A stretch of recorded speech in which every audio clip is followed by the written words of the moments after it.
Greetings, my friends. It is I, Dr. Jimmy, again. Yes, I must reassure you now. This is not a spooky apparition. This is not some spirit from the other side. No, I'm here in the solid flesh. I survived the hurricane. That nasty Irma survived it, and so did Lenny the Wonder Cat, and everyone else who resides within this domicile. And I have to admit, I was a bit worried about this particular room. It's not the safest place to be in a hurricane, and therefore all the interesting artifacts had to be removed to a safer part of the house, including the very equipment upon which this recording is being made right now, which is why it took a bit of time. Seems funny.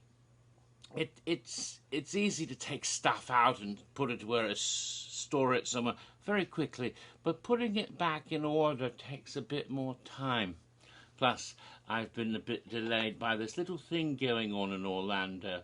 This little thing happening at Universal lately. What's it called? Oh yes, Horror Nights. Spending 7 nights there so far. And looking forward to the 8th night this coming Friday. It is the evening, the night of the 26th, a Tuesday night. This is during the interval between the 2nd and 3rd weekends of Halloween Horror Nights. If you can call 4 or 3 day periods of time, eventually 5, eventually 7. That's a week, not a weekend. But nevertheless, during this little interval, the longest interval we have between phases of the event, 4 nights without Horror Nights, the longest spread of the event being dark. Because after that, it'll just be 2 nights without Horror Nights each week until we get to the final run. And anyway, so let me show off this. You've probably already glanced at it. I love this one.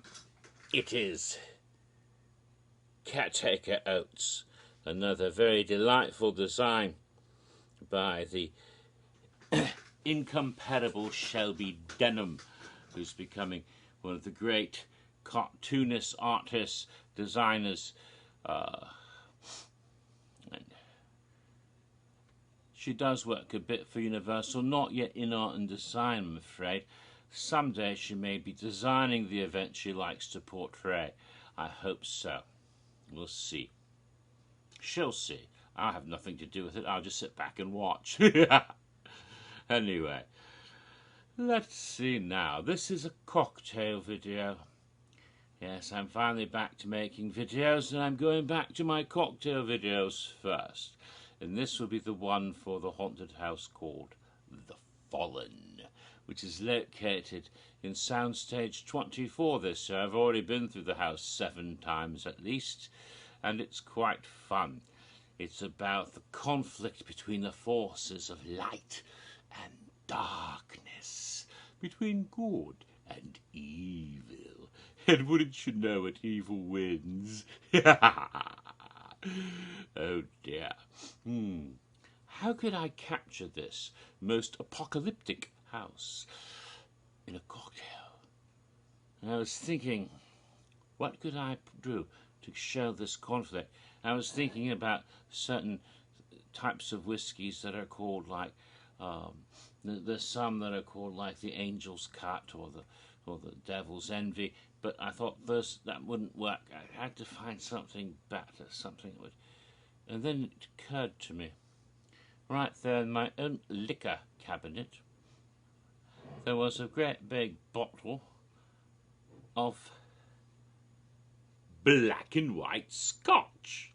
I mean, light and darkness, black and white. How obvious. Furthermore, looking at this lovely bottle of scotch, I noticed on the label the 2 little doggies. It's a Scotty and a Westie, you see. two little dogs, one black, one white. But it's not those two dogs that are in conflict with each other. No. What would be in conflict, and what would, and what would bring about the apocalypse? Well, it occurred to me the sort of cocktail I might be creating, perhaps based on an old cocktail called a Rob Roy, a very classic idea. I remembered there's a lovely fortified wine, not a vermouth. In a Rob Roy would have a vermouth. You'd have Scotch and either sweet or dry vermouth, or possibly both. You see, if it's either a dry Rob Roy or a sweet Rob Roy, if you have both sweet and dry vermouth, it's called a perfect Rob Roy. Same thing else that works for a martini or a Manhattan, but they rarely do that with those nowadays. But here's another beverage which is similar to vermouth, but it is not a vermouth. It's a fortified wine, but it's a bit different, and it's called Dubonnet. It's a particular favourite of Her Majesty. And this particular beverage, which comes from France, this Dubonnet, has, as you can see, a cat on its label. It has for quite some time been symbolised by a cat. And so it occurred to me, we have forces of light and darkness, dogs and cats. What better to symbolise an eternal conflict against opposing enemies than dogs and cats? And about the apocalypse, well, a very wise man, Dr. Peter Venkman, I believe, said that one of the signs of the apocalypse would be dogs and cats living together, mass hysteria. Speaking of cat, there's one right here. Hello, Lenny. Yes, that's a good Lenny. So that's going to be the basis of the cocktail. Oh, bloody biscuits. Silly Jimmy forgot his cocktail shaker. Of all things to forget. Excuse me, Lenny. Don't knock my cocktail glass over.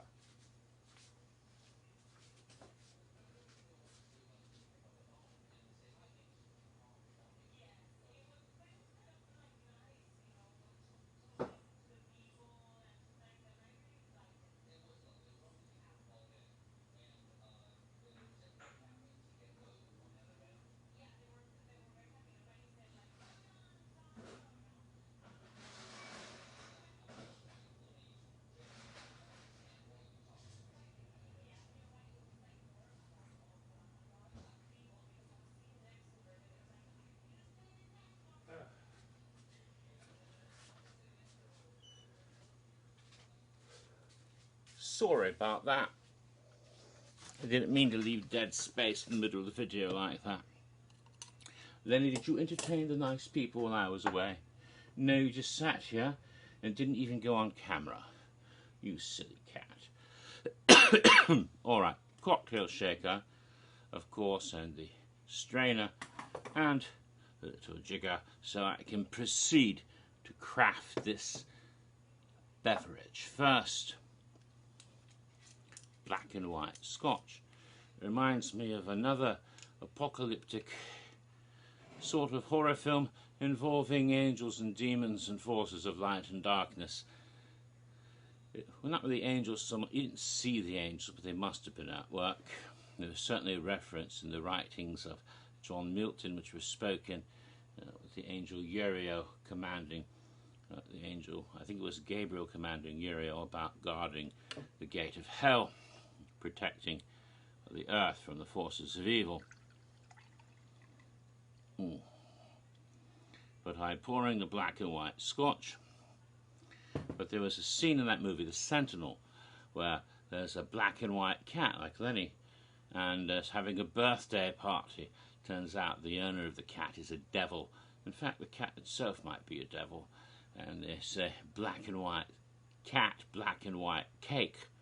In this case, black and white Scotch. Although the Scotch itself is, well, sort of golden, not black or white, it's Scotch colour. Colour normally associated with whiskey, at least Scotch whiskey, Scottish whiskey. Alright, so put that in the cocktail shaker. And now for the Dubonnet.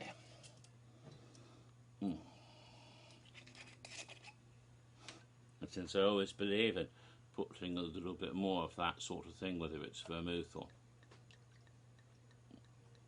into a Manhattan or a martini, at least about a little more than a quarter, not quite half, but more than just a bit, and pour that in there.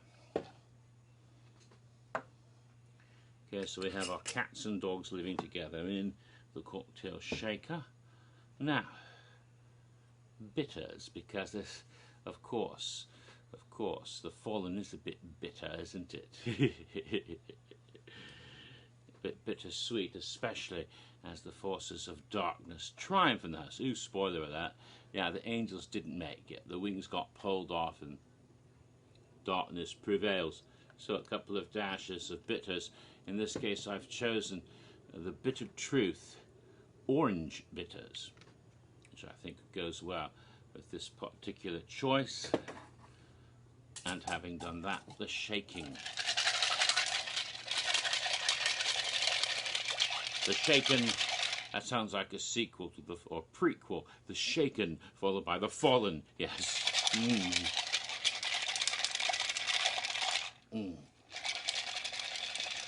The shaken, the drunken, the fallen after, yes. Okay, a lovely cocktail glass that was frosted when I started the video, but the frosting has worn off, but it's still cool to the touch at least. Not as cold as it should be, but here we go. Pour the liquid into the glass.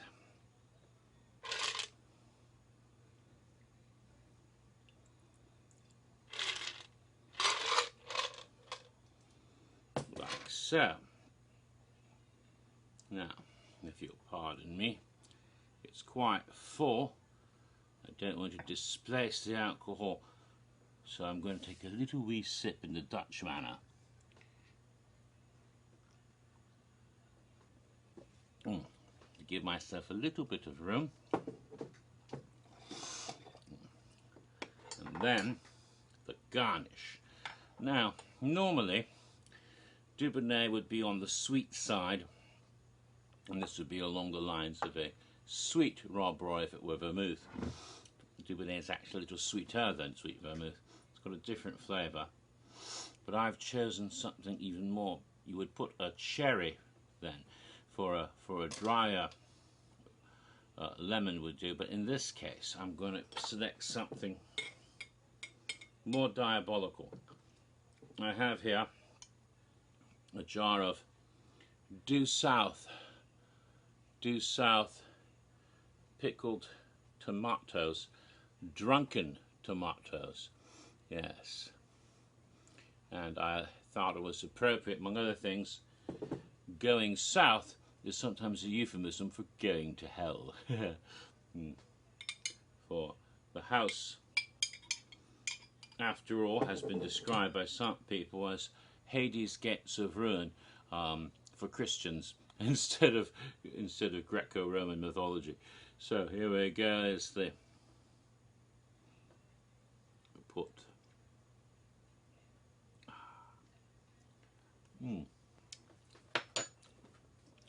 And these are not very easy to find, as they should be. You can find them on the internet, but locally I found them at a place called Swine and Sons, and they might also be available at other locations run by the same people, like the Ravenous Pig in Orlando and in Winter Park, Florida. But the Swine and Sons is right next door, so you can find it there. It might be at the other one, the Polite Pig over at Disney Springs. I've never been there though. But it's pickled red wine tomatoes, it says.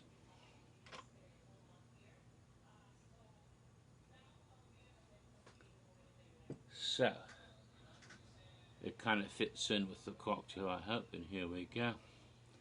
A good look at this with its garnish. This is my cocktail for the Fallen, a sort of Rob Roy, not exactly, featuring cats and dogs living together, mass hysteria to symbolize the forces of light and darkness, good and evil, angels and demons. We have little doggies on the black and white Scotch, a kitty cat on the Dubonnet, and due south is where we end up with some orange bitters. I think it's conceptually sounds good, but what does it taste like?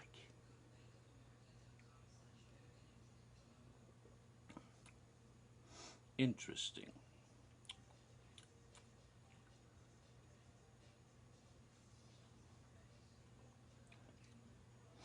Interesting. It's almost bad. No, not really though. It's a challenging flavour, but it's not too harsh. But it just sort of startles you. It's not what you'd expect it to taste like based on its appearance.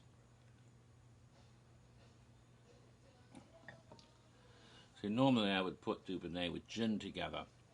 That's the way Her Majesty likes it. But this is a very different way of doing it, and a bit more Dubonnet to the gin. But this is reversed. It's with Scotch and a bit more Scotch than the Dubonnet.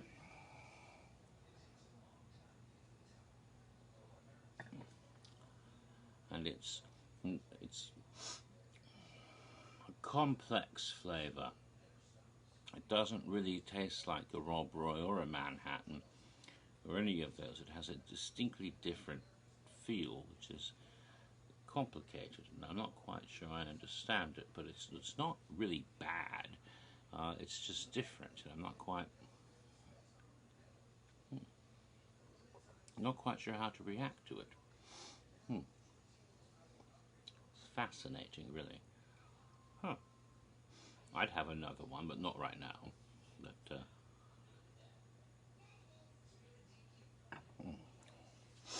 I mean, it's not one I taste right away and say, ooh, that's amazing, or one that I taste right away and go, ugh, never again. It's one like, intriguing, I'm not sure what to make of this. It's mysterious.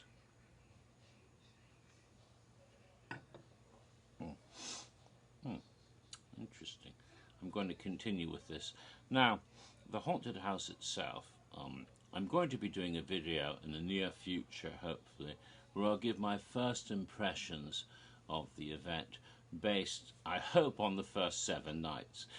I hope I can do this before we get to the next weekend, which would be 3 nights, the 8th, 9th, and 10th night of the event.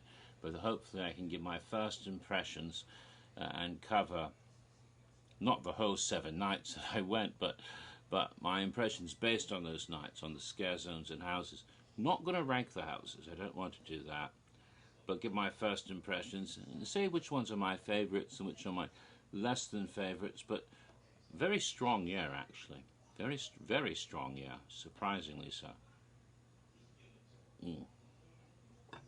So I have that coming up, so I don't want to give too much of it now.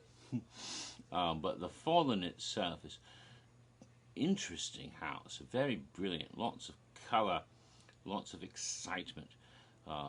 I've heard different rumours that maybe it was going to be more conflict between angels and demons, and then someone decided that might be controversial, so they just had the angels all as victims already killed.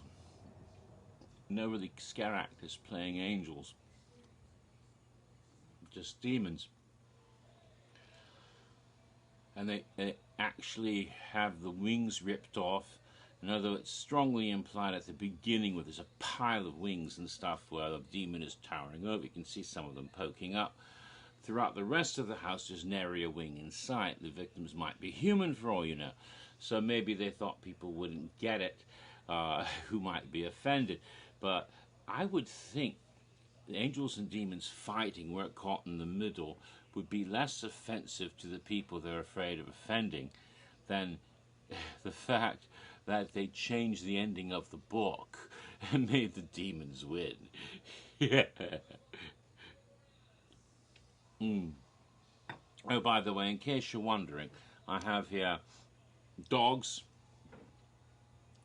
and cats to represent the forces of light and darkness. Which is which? Do I mean the cats to be evil and the dogs to be good? Good dog. Or do I mean for the bad dog and good kitty. Which do I mean? Well, you know which side I'm on. The side with the cat. But is it good or evil? I leave it up to you to decide.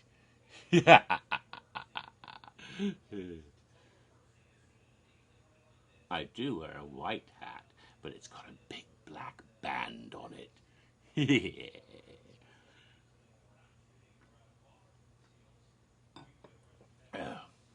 It's not like I walk around with a witchy hat on or something. That's a bit of an inside joke.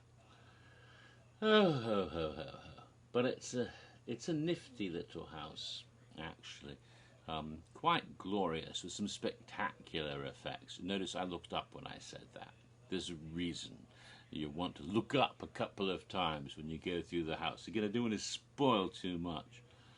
But look for an interesting symbol, a sort of sign of the times, so to speak, as a tribute to someone we lost last year.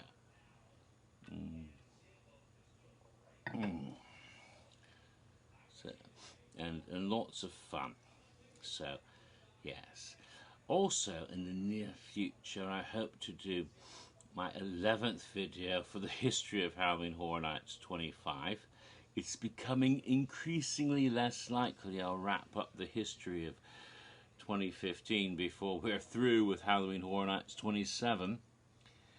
But hopefully I can get that wrapped up and start and hopefully complete my history of Halloween Horror Nights 26 before Halloween Horror Nights 27 is also history.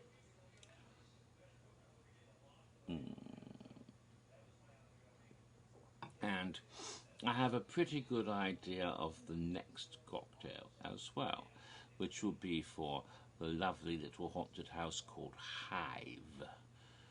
I think I have all the ingredients in the house for that one as well, so that should be quite fun. Speaking of Hive, I'm doing the same thing with my eyeballs as people in the house do.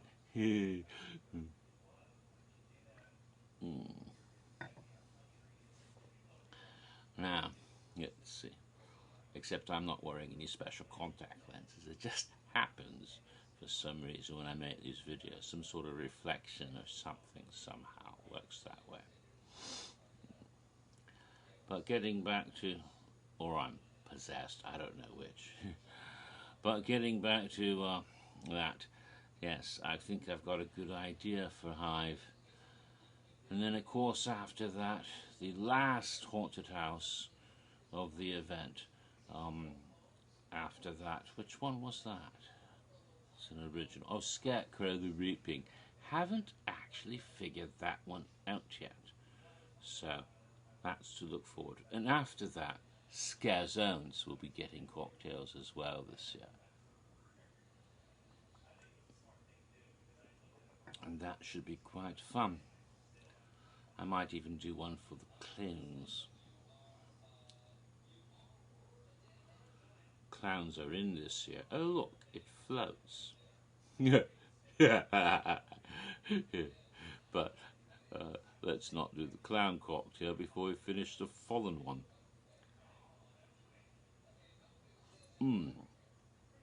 Just down to the little tomato. I'm going to use the spoon to get it out again because a good little garnish.